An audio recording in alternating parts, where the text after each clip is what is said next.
देवी और सज्जनों, air marshal Sandeep Singh, air officer commanding in chief, south western air command की ओर से हम आपका इस ऐतिहासिक दिवस पर जैसलमेर की स्वर्ण नगरी में स्वागत करते हैं।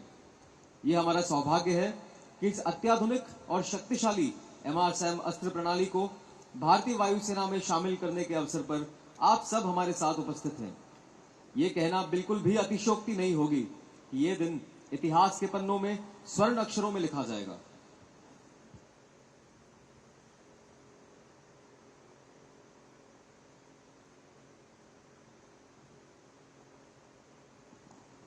I request Dr. G. Satish Reddy, Secretary, Department of Defense, R&D and Chairman DRDO to kindly address the gathering. अब मैं रक्षा अनुसंधान एवं विकास विभाग सचिव और DRDO अध्यक्ष डॉक्टर जी सतीश रेड्डी से निवेदन करता हूं कि वे सभा को संबोधित करें। Honorable Raksha Mantri, Sri Rajnath Singh Ji, Chief of Defence Staff, General Bipin Rawat, Air Chief Marshal R.K. Bhadoria, Air Marshal Sandeep Singh, President IAI Israel Boaz Levi, Secretary Defence Finance Sri Sanjeev Mittal, Director Generals of DRDO and Directors of DRDO, Project Directors, the senior officers from Armed Forces, friends from industries who have contributed a lot, Honorable Member of Parliament and all other people who are present here. Very good afternoon to all of you. Firstly, at the outset, let me thank Honorable Raksha Mantri, who has given his time to come over here to Jaisalmer and hand over the first firing unit of medium-range surface-to-air missile to Indian Air Force. It's a major event for both Armed Forces and DRDO, developing the second surface-to-air missile, the first one being the Akash missile, which has been inducted into both Indian Air Force and Indian Army. Now, the MRSAM, which first got inducted into the Indian Navy, now for the Indian Air Force, out of the 18 firing units, the first one is being handed over to the Indian Air Force. This is a joint development between DRDO and IAI Israel, jointly developed with perfect coordination in synergy with Air Force and all the quality assurance agencies. The Indian industries have participated in this program first time, more like first time, developing many of the major systems based on the specifications. It is not a build to print. Most of the Indian systems are built to specifications, and many industries have produced as built to print from IAI. A lot of contribution, more than 4,000 crores of the Indian side, and also more than about 3,000 crores from the IAI as a BTP produced in this country for this program and will be delivered. The capability with this system, wherein you have a long-range radar, the communication system, and all the other necessary IFF and many other features which have been incorporated, which have been tested, which have been proven. Even though the program got delayed out of major technical problems which have come in the propulsion system and others, still all the issues could be resolved. And in fact, I'd like to congratulate the project team for having done more than about 120 motors of the MRSAM firings to test the efficacy of the propulsion system. Team has worked day and night and seen that the problems are resolved, and we have come to this stage of handing over the units to Air Force. I am sure that now the Bharat Dynamics Limited and other industries will be able to produce as per the laid program schedule which have come to the government, and then deliver all the systems in time. I'm sure that the next project of MRSAM for the Indian Army also will follow through and will be able to deliver in time as per the schedule without even one day shift from the laid schedule of that. I congratulate all of you for this fantastic job, and I once again thank Honorable Raksha Mantri and Chief of Defence Staff for coming this function and blessing all of us, and thank the Indian Air Force for working with DRDO and IA very synergetically on bringing the project to this shape. Thank you very much. Jai Hind. All the best. Namaskar. I request President IAI, Mr. Boaz Levy, to kindly address the gathering.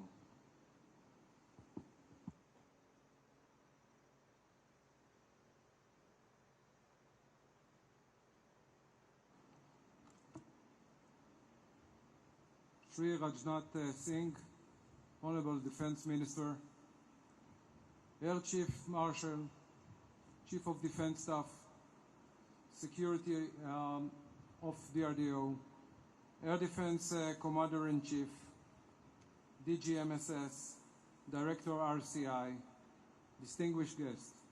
It's a great privilege for us, Israel Aerospace Industries, to stand here together with you to significant this important program for the sake of the two nations.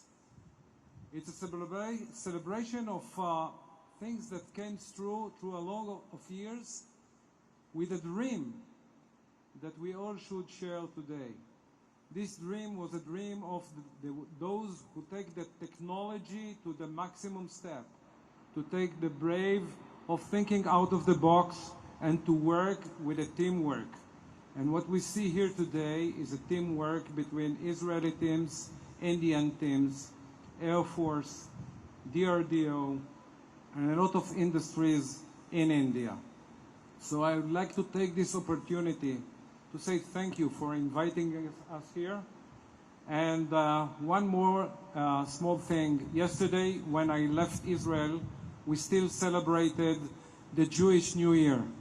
So I'd like to take this opportunity and to wish health, process, and defense to you all. Thank you very much. I now request the Chief Guest, Honorable Raksha Mantri, Shri Rajnath Singh, to kindly address the gathering. अब मैं माननीय रक्षा मंत्री श्री राजनाथ सिंह से निवेदन करता हूं कि वे सभा को संबोधित करें.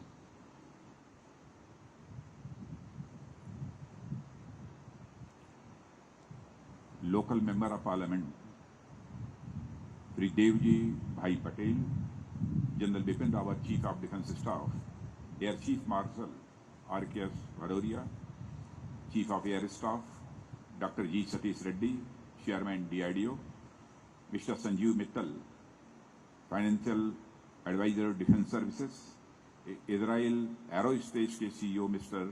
Boaz Levy, Air Marshal Mr. Sandeep Singh, AOC in C, Sway, Mr. BHVF Narayan Murthy, DG MSS, Sri Jayant Patil, President SIDM, Sri Siddharth Mitra, CMD BDL, Indian Air Force, DRDO एवं MOD के सभी अधिकारी वर्ग, industry leaders, media के हमारे मित्रों, देवियों एवं सज्जनों, आज medium range surface to air missile system की फर्स्ट फायरिंग यूनिट का हैंडओवर हमारी एयर फोर्स को किया जा रहा है. यह हमारी एयर फोर्स के साथ साथ मैं समझता हूं कि पूरे रक्षा क्षेत्र के लिए बहुत ही एक महत्वपूर्ण दिन है. इस अवसर पर मैं अपनी प्रसन्नता का इजहार करता हूं और इंडियन एयर फोर्स, DRDO और इजराइल एरोस्पेस इंडस्ट्रीज और अन्य सभी स्टेक होल्डर्स को अपनी ओर से हार्दिक बधाई भी देता हूं. मित्रों, यह मिसाइल सिस्टम आज दुनिया भर में उपलब्ध अब तक के state of the art missile systems में एक है. हमारी एयरफोर्स के लिए तैयार की गई यह सिस्टम DRDO और इजराइल एरोस्पेस इंडस्ट्रीज के ज्वाइंट डेवलपमेंट प्रोग्राम का मैं मानता हूं कि एक उत्कृष्ट मिसाल है. रक्षा क्षेत्र में हो रहा यह डेवलपमेंट वास्तव में भारत और इजराइल की घनिष्ठ साझेदारी में एक नई ऊंचाई का प्रतीक भी है।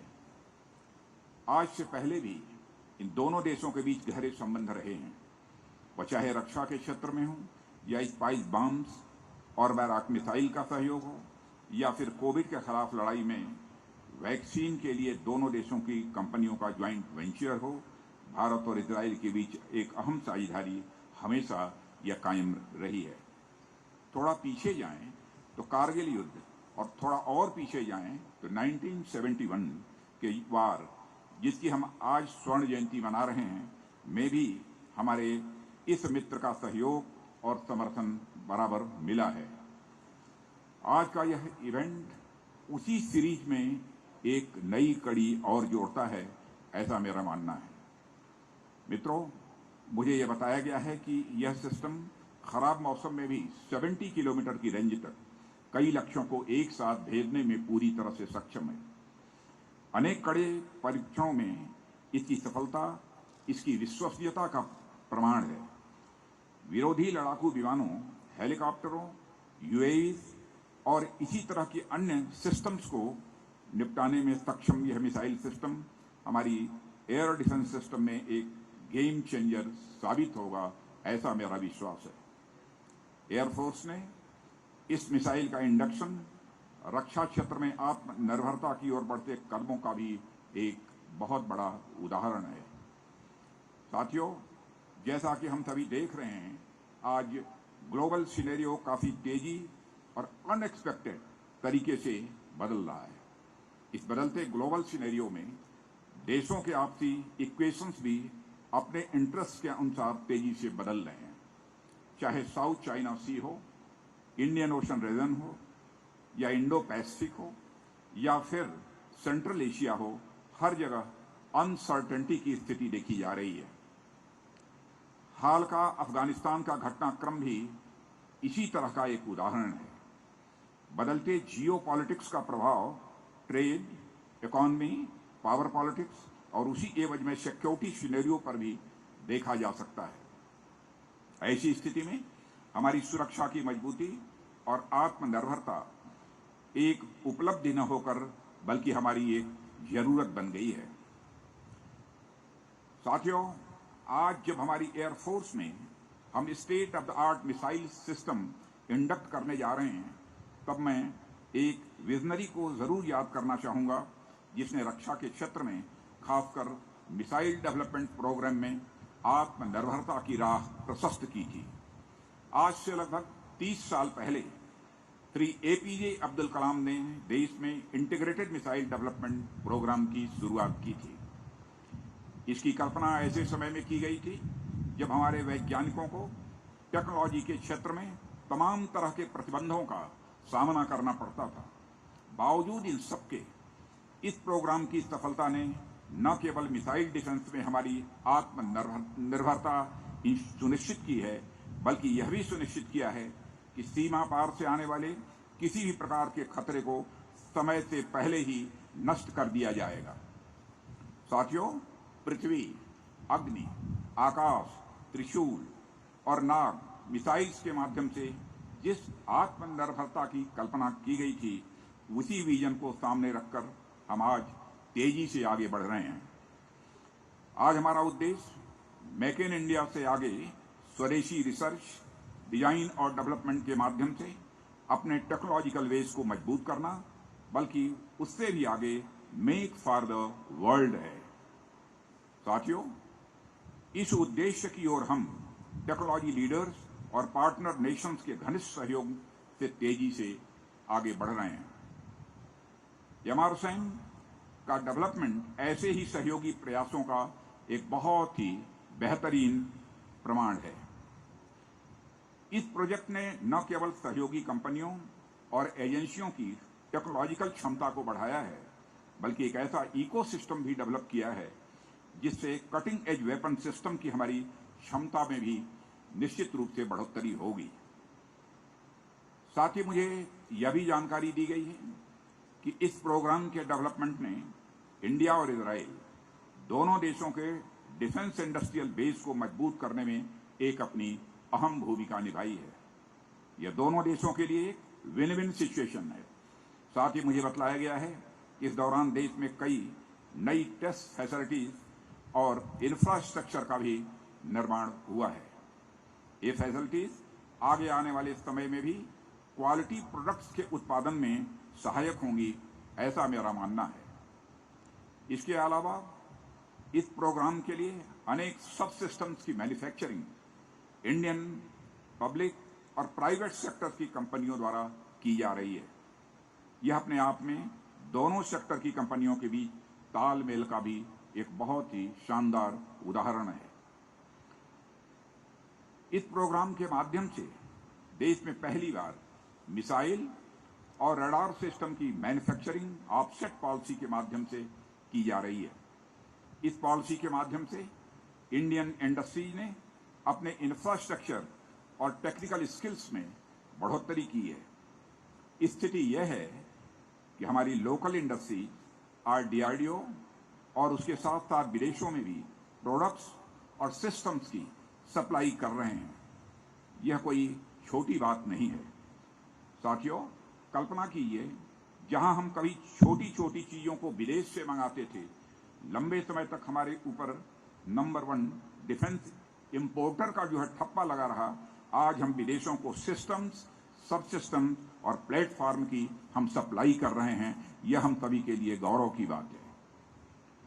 मित्रों, मुझे यह जानकर भी बहुत अच्छा लगा कि इस प्रोग्राम के डेवलपमेंट के दौरान 20,000 से अधिक का डायरेक्ट या इनडायरेक्ट एम्प्लॉयमेंट भी जनरेट हुआ है। क्योंकि यह अपने आप में एक state of the art program है, इसलिए इससे इंटरनेशनल स्टैंडर्ड वाले स्पेशलाइज्ड स्किल्स और ट्रेंड मैन पावर में भी बढ़ोतरी हुई है।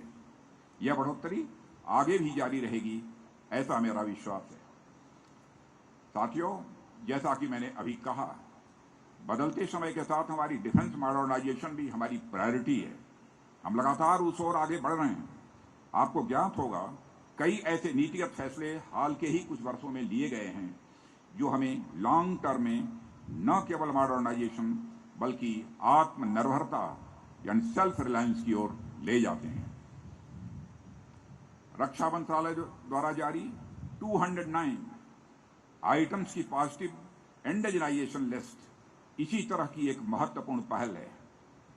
इस लिस्ट में शामिल आइटम्स का उत्पादन अब अनिवार्य रूप से चरणबद्ध तरीके से हमारे देश में ही होगा। ऑर्डिनेंस सेक्रेटरी बोर्ड का कॉर्पोरेटाइजेशन भी इसी तरह का एक कदम है। इससे संस्थान की एफिशिएंसी और अकाउंटेबिलिटी को भी बढ़ाया जा सकेगा। साथियों, फॉरेन डायरेक्ट इन्वेस्टमेंट की लिमिट भी ऑटोमेटिक रूप से बढ़ाकर अब 74% कर दी गई है और यह फॉरेन प्लेयर्स को हमारे देश में इन्वेस्ट करने के लिए स्वाभाविक रूप से अट्रैक्ट करेगा। उत्तर प्रदेश और तमिलनाडु में 2 डिफेंस कॉरिडोर का निर्माण भी हमारी एक बहुत ही महत्वाकांक्षी योजना है। इन कॉरिडोर्स में रक्षा क्षेत्र के मैन्युफैक्चरर्स को सुविधाजनक तरीके से बुनियादी सुविधाएं मिल सकेंगी, जिनसे वे आसानी से डिफेंस इक्विपमेंट और सिस्टम का निर्माण भी वो कर सकेंगे। साथियों, DRDO द्वारा निजी क्षेत्रों को निःशुल्क टेक्नोलॉजी का ट्रांसफर भी एक ऐसा कदम है जिसे निजी क्षेत्र में अब डिफेंस मैन्युफैक्चरिंग के क्षेत्र में हम आगे आए हैं। सुधारों की, रिफॉर्म्स की यह लिस्ट बहुत लंबी है, जिसे गिनाने में भी बहुत वक्त लगेगा। कहने का मतलब मेरा बस इतना है कि हम हर वह प्रयास कर रहे हैं जो हमारे डिफेंस सेक्टर को अपने पैरों पर मजबूती से खड़ा कर सके। मैं समझता हूं, सशक्त सेनाओं से केवल देश की सीमाई सुरक्षा ही मजबूत नहीं होती है, बल्कि देश का ओवरऑल ग्रोथ भी सुनिश्चित होता है। इस प्रकार आज हम इस प्रोग्राम के हैंडिंग ओवर के अवसर पर देश की सुरक्षा और समग्र विकास के अपने संकल्प को पुनः दोहराते हैं और मुझे विश्वास है कि हमारा डिफेंस सेक्टर आने वाले समय में न केवल सशक्त और आत्मनिर्भर बनेगा, बल्कि पूरी दुनिया के लिए डिफेंस सिस्टम का एक मैन्युफैक्चरिंग हब भी बनेगा। इसका रास्ता इसी तरह के प्रोग्राम से होकर ही गुजरता है। इस अवसर पर अधिक कुछ न कहते हुए एक बार फिर से इंडियन एयरफोर्स, DRDO और साथ ही साथ इजराइल एयरफोर्स, इंडस्ट्री और सभी स्टेक होल्डर्स को मैं अपनी तरफ से हार्दिक बधाई देता हूं और आपके भविष्य के प्रयासों के लिए अपनी हार्दिक शुभकामनाएं भी देते हुए अपना निवेदन समाप्त करता हूं। धन्यवाद। Ladies and gentlemen, we shall now commence handing over of mementos. I would like to request Chief of the Air Staff, Air Chief Marshal Rakesh Kumar Singh Bhadoria to kindly present a memento to Honorable Raksha Mantri Shri Rajnath Singh.